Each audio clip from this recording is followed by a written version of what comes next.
The government says it will scale down the levels of VIP protection by half beginning July this year. The Interior Ministry indicating the reduction is expected to free up nearly 10,000 security officers to be deployed into protecting life and property of ordinary citizens. But the security measures have rattled a section of parliamentarians who have vowed to oppose a reduction in their protection detail.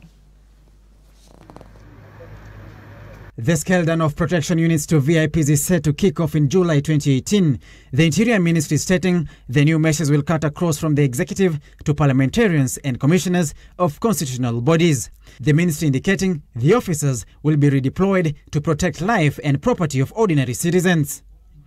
With the United Nations recommendation of 1 police officer to 450 civilians ratio, Kenyans have been burdened by coughing up millions of shillings in taxes pumped into protecting the elite.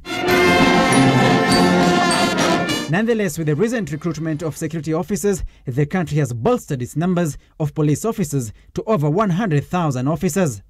With the population estimated at 45 million Kenyans, according to the Interior Ministry, the country is clocking the UN target. But despite the Interior Ministry's ambitious plan, already there is stiff opposition from the political class to hold on to their security detail. Mr. Matiang'i is not to make those decisions alone in isolation, because our needs are normally communicated through the Parliamentary Service Commission.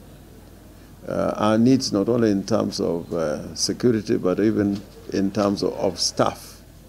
The ministry says the exercise will free up at least 5,000 security officers, meaning if the scale down is 50% reduction, then VIPs take over 10,000 police officers for protection, each estimated to have at least 3 officers. Officially, each MP is entitled to an armed guard, while 2 are assigned to each cabinet and principal secretary. Cabinet secretaries enjoy the services of additional police guards who are posted to their urban and rural homes. Some principal secretaries and heads of parastatals are also accorded up to 3 police bodyguards. And if 1 police officer is supposed to protect 450 civilians, according to the UN recommendations, then at least 4.5 million Kenyans have been denied protection from security officers who had been deployed to guard a few very important persons. Secretary Matiang'i should be advised that this